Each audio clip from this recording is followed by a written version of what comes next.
When I was just a little boy, when I used the toilet, my mother taught me to wash my hands. And when I flushed and I looked at what was going down, I go, boy, you better wash your hands, you know? And I had this little puppy, you know, this little dog. And when I saw what came out of his body, and if I stepped in it, I go, boy, I better wash my hands. And my mother taught me all about germs and how bad they were, and you should always wash your hands. And I believed her. And then I grew up and I went to medical school, and we had the microscope. And we looked at these bacteria, and we heard these stories about how they cause these epidemics and people dying all over the place. And then antibiotics came aboard, and now we could actually stamp out these epidemics of these bad germs. And then, all of a sudden, I started hearing about the good bugs. And I go, what's that? And as we begin to look at the actual genetics, this was the breakthrough that allowed us to actually understand our microbiome, particularly in our GI tract. Because when I was just looking at them through a microscope, it was very limiting. You could only see just certain kinds. But now that we could actually genetically look at this. This all started about 10 years ago, and many of you are familiar with this, when they started looking at the genetics of the human. What are the genes? How many genes? What are the genes that we have? Through incredible research, it became apparent that we actually had like 26,000 genes. And I thought, wow, that's really cool. And everybody was studying the genes, and this was really wonderful, until they started studying the genes of a rice plant. The rice plant had 46,000 genes. What's that? You know, I mean, we're only 26, and they're 46? And so this was very humbling to say that the rice plant was more sophisticated than humans.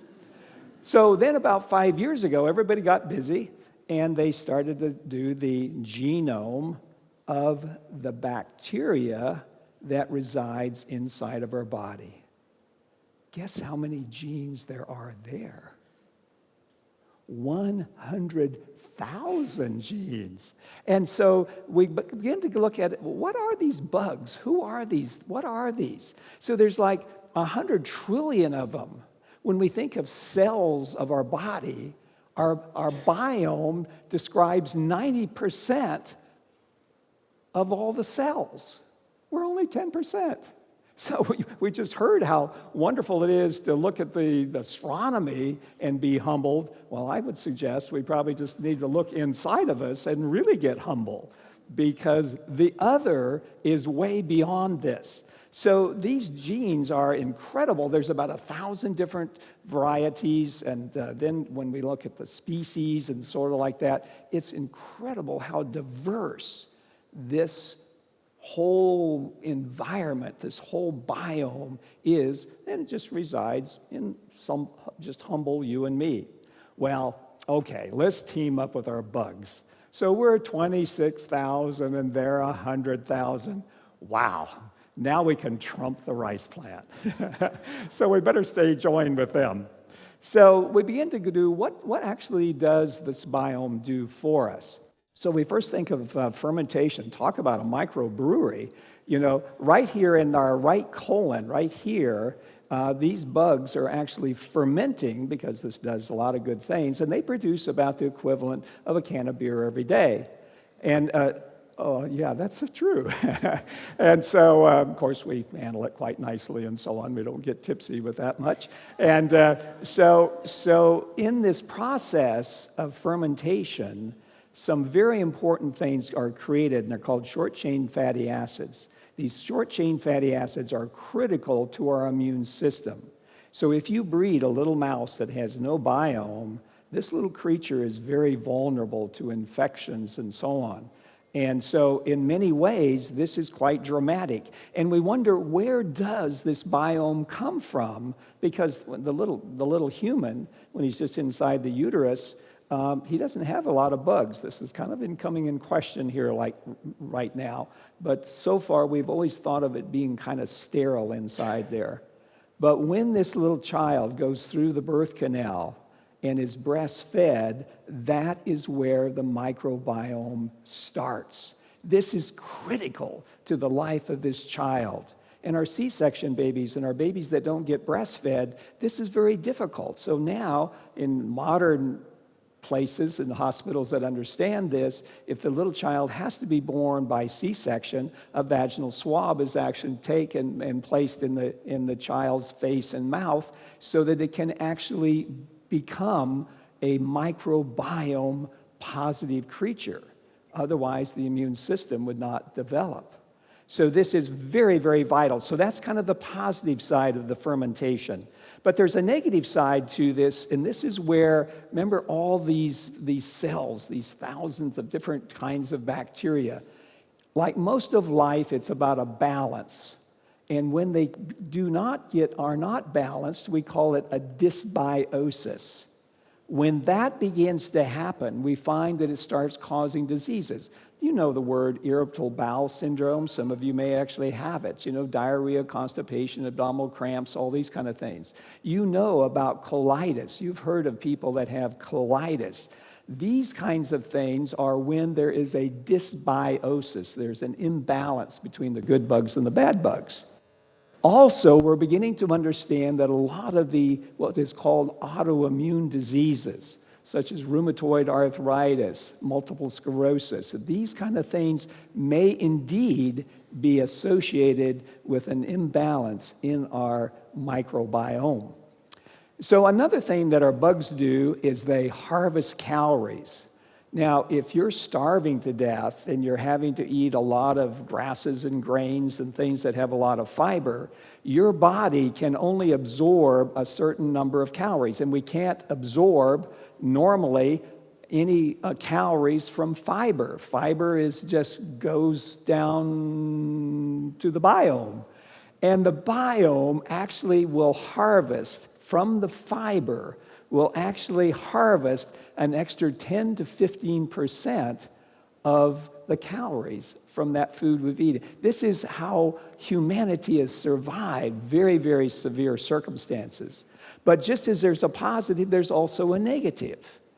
And we find when we look at this whole obese area, this people are overweight. Anybody have any deficit of calories? Lunch looked pretty good, didn't it? So we're not living in a cave anymore, and we're not starving.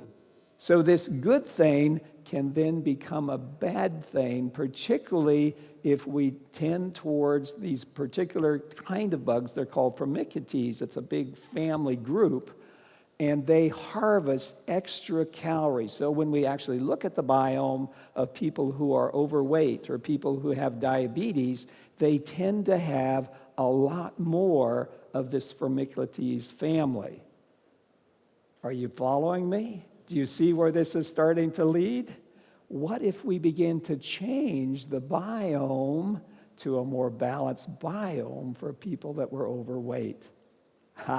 You know how this is going to go, don't you? And the studies are already being done in mice, but you know there's a lot to this. So this study came out about 2 years ago. It was a fascinating study because they took these skinny little mice and they just gave them an artificial sweetener. And sure enough, the little skinny mice became fat and became diabetic. So then the obvious scientific question is, did the artificial sweetener change the metabolism of this little mouse, or did it change the microbiome? Guess what? So they did this elegant study, if you think a fecal transplant is elegant, and they took other little skinny mice and they just did a fecal transplant from the heavy mouse that had diabetes, no artificial sweeteners, and that little thin mouse became obese and overweight and diabetic. So you begin to see how this science is beginning to progress. And a third area that I think is very critical is what we call the gut-brain axis. And when you look at animal studies, you can take, again, these little germ-free mice, and when they're born, they're kind of autistic. You know, they don't kind of hang out with their puppy brothers and sisters, and they don't eat well, and they don't do things well, and they're kind of autistic. But if you then transplant normal mouse biome into these little guys, they become normal. They just kind of hang out with each other and so on. You can see where this is going, can't you? And sure enough, it's already happening. So in Europe, there's some beautiful studies that are being done on humans. Here in America, there's some people that on the side are just giving probiotics. You know, probiotics have the microbiome in them, probiotic enemas to autistic children, and actually seeing some development. I have not seen good randomized controlled trials, but where there's a little smoke, there definitely can be some fire. Now, in the human studies, one of the things that we want to know, so we already know that the gut affects the brain. What we also want to know, does the brain affect the gut? And sure enough, when we find people that are under high stress, of course, nobody here in the audience, I'm sure, was high stress. You know, that must be someplace else. But under high stress, the biome actually changes. And what we find is that there's a breakdown. So inside the gut, there's a nice little layer of mucus. So you have all this bacteria, and here you have your gut wall. And then this first layer of mucus, there is no bacteria. It's a barrier. The next layer is another layer of mucus that does have bacteria in it, and under stress, those mucus layers begin to break down, and antigens from the bacteria actually penetrate into the muscle wall and therefore into our circulation. So this barrier is broken down. And there's a great deal of study that's going on now to even look at microbiome and Alzheimer's. Alzheimer's is now being called diabetes type 3 because we know that those high insulin levels, those high sugar levels, all these things may well be contributing. So at first I thought, well, this is a little fringy. But when I begin to see that we have neuroscientists that have linked together, 30 neuroscientists in Scientific American, just published an editorial saying we need to take another look at Alzheimer's disease in relationship to the biome. So let's kind of think about how we can feed this biome. What are the nutritional features that we can do to help our own biome? So first of all, we have the refined carbohydrates and the processed foods. You're probably aware that of the 600,000 foods that are manufactured in America today, 72% of them had added sugar. That did not happen by accident. Sugar is addicting. That processed food is beginning to actually alter our biome to make us less and less healthy. So obviously, I teach my patients to just, when they go to a grocery store, just shop around the periphery where they have real food. Well, at least except for the deli, maybe. But real food. Don't go into that sinister middle section unless you need toilet paper or something. But that's where the real food is there. Eat real food, because that's what our body is set up for.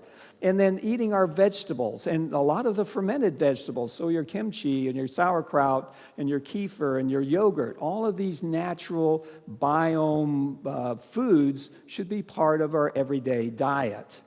And when we think about eating some healthy fats like avocados and walnuts and these kind of things, that's very important to create a healthy biome. So, and the biome needs protein, so good quality protein can be a very important feature. Well, I like to think about the lifestyles in addition to nutrition that could help our biome. And believe it or not, our gut bugs have a circadian rhythm. They have a night and day rhythm just like we do. And there's scientists that are doing research on the circadian rhythms of bacteria. And so when you don't sleep, your bugs don't sleep. And they need sleep. So it's really important to have that kind of lifestyle where you get sleep. And believe it or not, exercise also stimulates a healthy balance of the microbiome. You begin to see a trend here, don't you? So then the one that I thought was just scary, horrible, is that our use in antibiotics in America, 70% of all the antibiotics that are used in America are used to feed the animals from which we get our eggs and milk and meat and so on. 70% of all, and why do they do that? Because you give antibiotics to an animal and it gets fat faster and it goes to market quicker. So 70%, ever wonder why we're getting more bacteria resistance? And think of all of you, you know, the first time you get a sniffle, you know, I got a cold, and, oh, I got to get rid of this. Oh, I better call my doctor and ask for a Z-Pack or something, you know, quick, a Z-Pack. Every time you treat your viral infections with an antibiotic, as in bacterial, it changes your biome. So if you do need antibiotics, be sure and follow up with your probiotics, your kefir, your sauerkraut, your kimchi, whatever you prefer. You've got to repopulate your bowel if indeed you have to use antibiotics. So, gut bug cultivation. You know, we should start a primer on this. You know, there should be something like gut bugs for dummies or something like that, you know. So first of all, we have to respect them. You know, they're 90% of who we are, all of our cells. They're there. And certainly we want to take good care of them. We want to make sure that they get the proper sleep, the proper exercise. And if you have happy bugs, you're going to be a healthy person. Thank you very much.